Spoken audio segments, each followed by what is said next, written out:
If you are receiving polling results from a Google Meet, you may want to sort that information alphabetically. So I'm going to show you how to do that.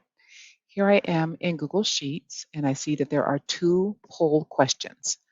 I'm going to go ahead and select poll number 1. And right away, I'm going to go ahead and freeze this row, the question name answer timestamp.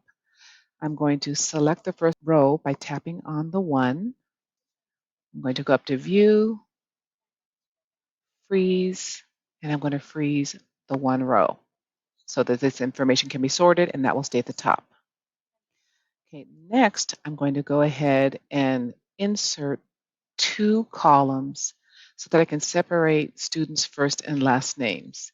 I'm adding 2 additional columns because I see some of the students have 2 last names. So I'm going to tap the B to select column B, and then I'm going to right-click and insert a column to the right. I'm going to do the same thing again, right-click and insert one to the right. So I've added 2 columns. Now I'm going to tap the B to select the column with students' names, and I want to separate it. So to do that, I'm going to tap Data and go down to Split Text to Columns. When I select Split Text to Columns, you'll have a pop-up. I am going to tap the arrows and select Space since students' names are separated by a space.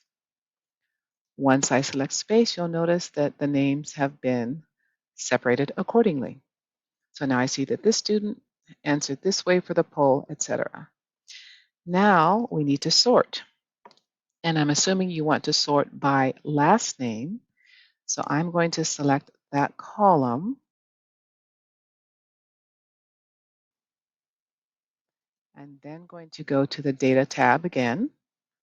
And I'm going to sort the entire sheet from that column that has the last names, column C.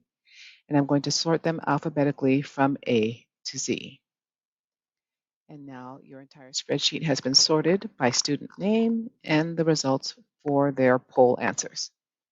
Okay, you'll need to do the same in this tab as well.